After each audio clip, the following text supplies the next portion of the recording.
Welcome to the video on roof basics. In this session, we'll cover what controls roofs, the roof settings, different styles of roofs, how auto and manual roofs work, creating a story-and-a-half style roof, placing dormers and skylights, how to use a roof gable line to automatically generate roof gables, such as over a window or door, and then finally, creating roof plans when you have multiple stories. You may want it to display all of your roof planes on a single story, so we'll cover that at the end of the session.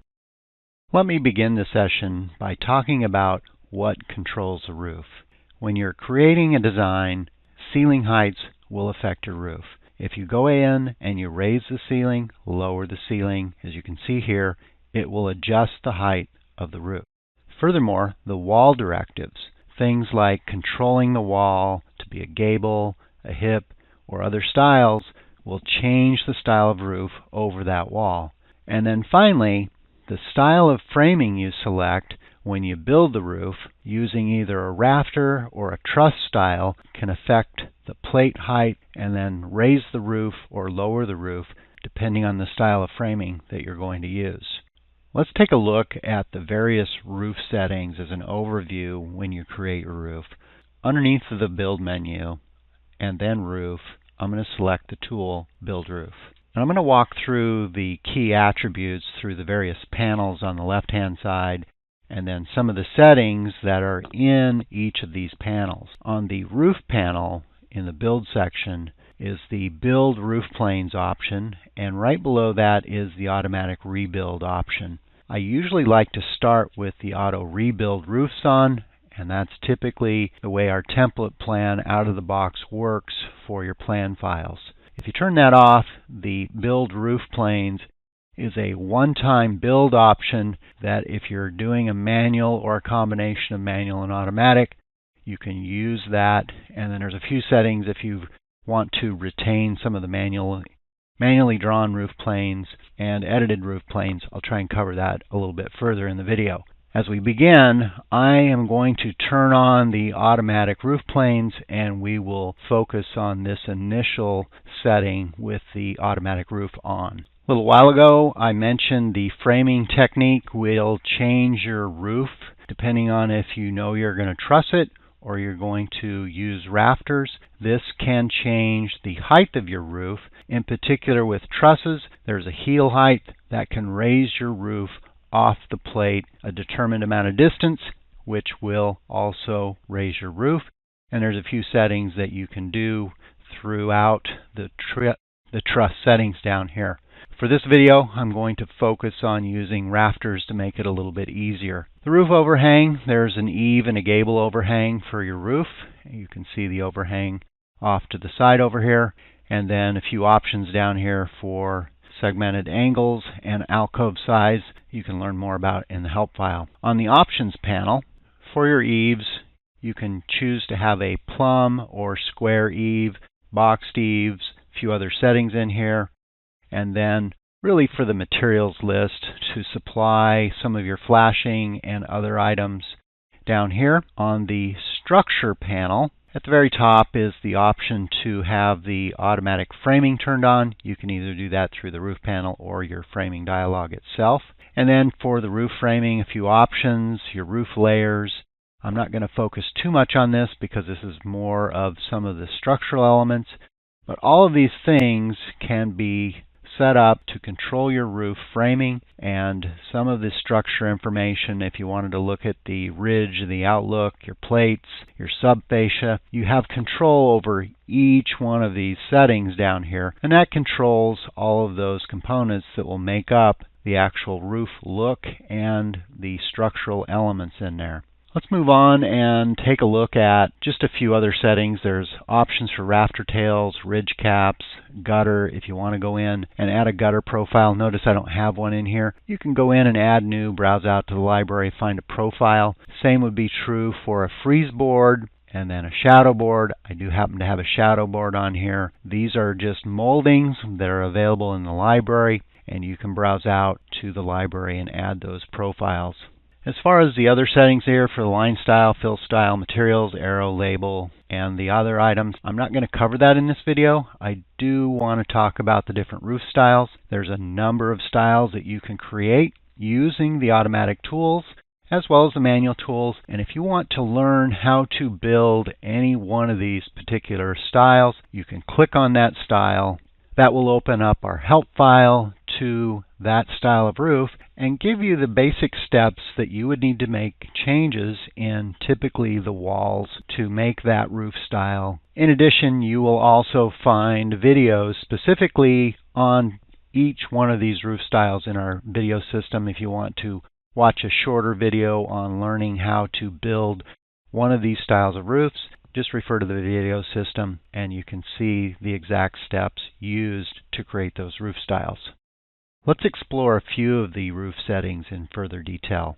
Earlier, I'd mentioned that wall directives can control the roof style over a wall. When I select the end wall in the floor plan view and use the toggle button in my lower edit menu to convert that to a gable wall, as long as the automatic roof is turned on, the roof will change automatically as you see in the 3D view. You can also see in the floor plan view that gable change. I'll repeat the same process, click on the wall, use the toggle to convert that to a gable wall, and you'll see the same change on the opposite side, and now I have a complete gable. Now if I take the upper wall, let's look at more of the wall directives. Since I only have the gable and hip wall directives, I don't have access to the other wall directives in the toolbar. If I take a look at the uppermost wall and double click to open it up, there's a roof panel for the walls. And you can see at the top, here's the hip option as well as the gable option, and that's what I was toggling in the lower edit menu when I came down and used the tool down here. There are other styles of walls you can use. And for this uppermost wall, I'm going to change it to a high shed gable wall. Let's take a look at how that changes the roof. And you can see that we have a very steep pitch, and now we probably want to take a look at adjusting the pitch back into the roof settings. So let's go ahead and open up our Build Roof dialog. And the pitch is currently set at 5 and 12. I can set the pitch globally for the entire design here. I'm going to go ahead and set that to 2 and 12. You can also set the pitch on individual walls. So if you have a unique roof design and you need to change the pitch for certain walls to be different, you'll find that same setting on the roof panel within the walls. Let's take a look at a 2 and 12 pitch roof.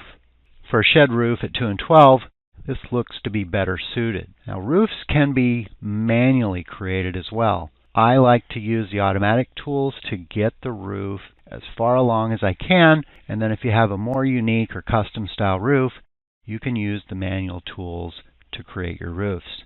Let's broaden our 3D view and take a look. I already have a shed roof in here, and I'm going to use this automatic roof that was created and create a curved style roof.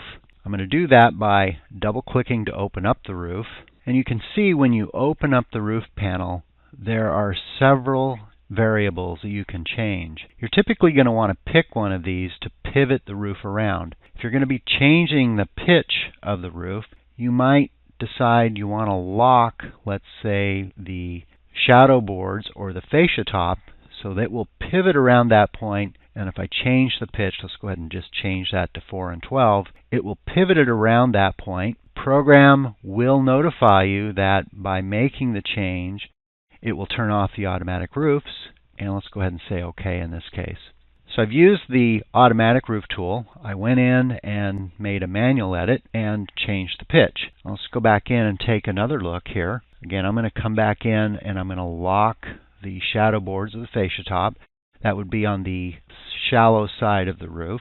I'm going to change that back to a 2 in 12 pitch, and then I'm going to come down toward the bottom of the dialog. I'm going to use the curved roof option. And there's a few settings in here, and you can choose which one you want to make the adjustment to. At the ridge, at the uppermost part of the roof, I'm going to change the angle, and I'm going to set that to be exactly at 0. Press the tab key. We can see what the effect is at the eave. And then let's take a look at how that will curve the roof. press the space bar to get out of it. And so now I've used the automatic roof to create a style of a curved roof, and it was based on using the automatic style roof. Let me explore drawing some of these roof planes manually from the beginning without any roof on. And so I'm going to get to a point where I've removed the roof completely here. The automatic roof has been turned off and the entire roof has been removed altogether. Manual roof planes can be used to create the roof. As I get ready to draw the manual roof planes, I'm going to zoom in so we can actually see the wall layers that make up the wall. The gray shaded area represents the stud layer and the outside of the wall. Typically, you'll want your roof to bear on the outside of the stud layer. It's known as the roof's baseline and is used as the pivot point for the roof plane when the pitch is changed. Using the manual roof tool, I'm going to come down and I'm going to pick up the snap and I'm going to click and drag my mouse along the wall, and then I'm going to click up slope to begin the roof plane.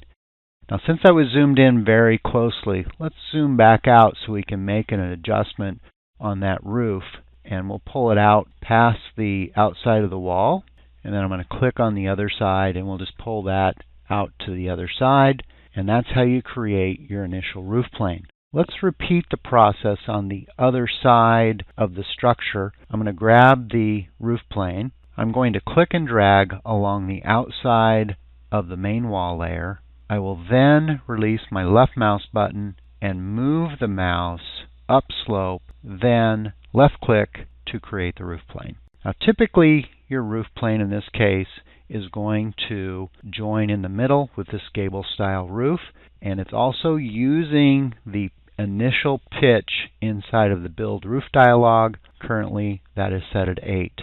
To join these two roof planes exactly in the middle, I'm going to click on the roof plane. You can see my red selection handle where the selected edge is. And then there is a tool in the lower edit menu called Join Roof Planes. I'll hover over that here for a minute. Join Roof Planes.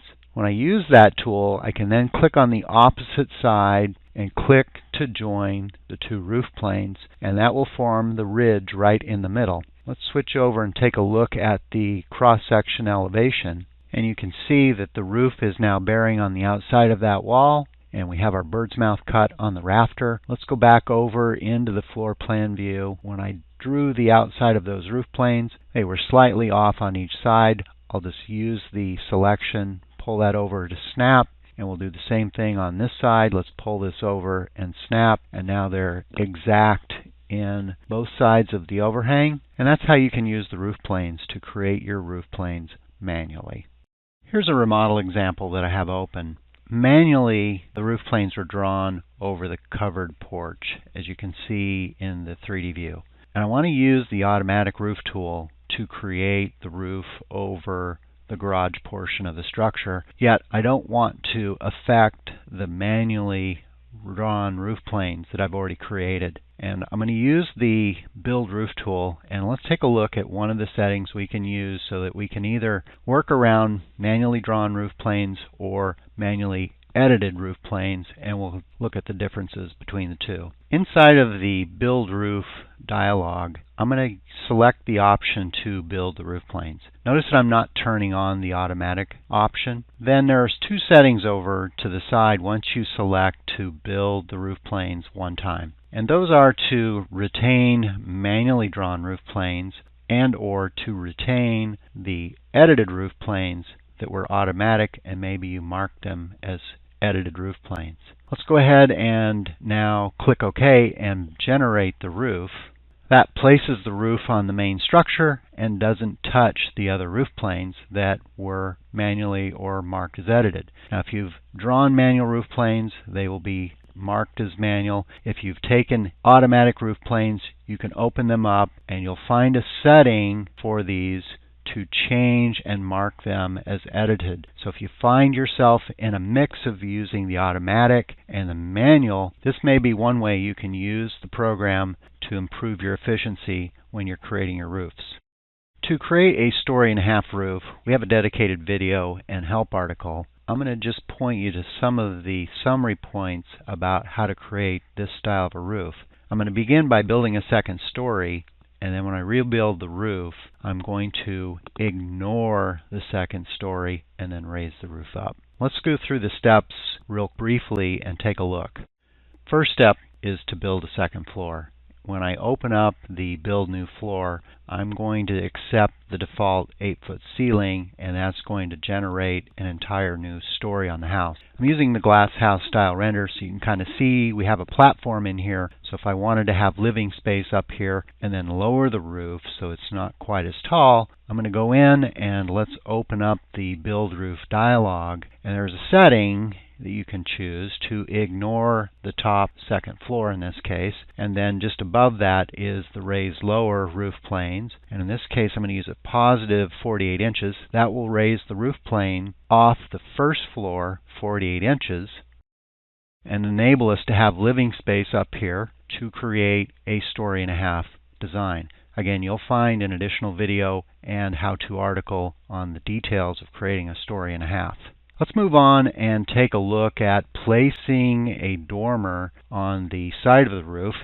To place a dormer on the roof, I'm going to do this in the 3D view. Underneath the roof tools, there are two styles of dormers. The first is an auto floating dormer, and the other is a auto dormer.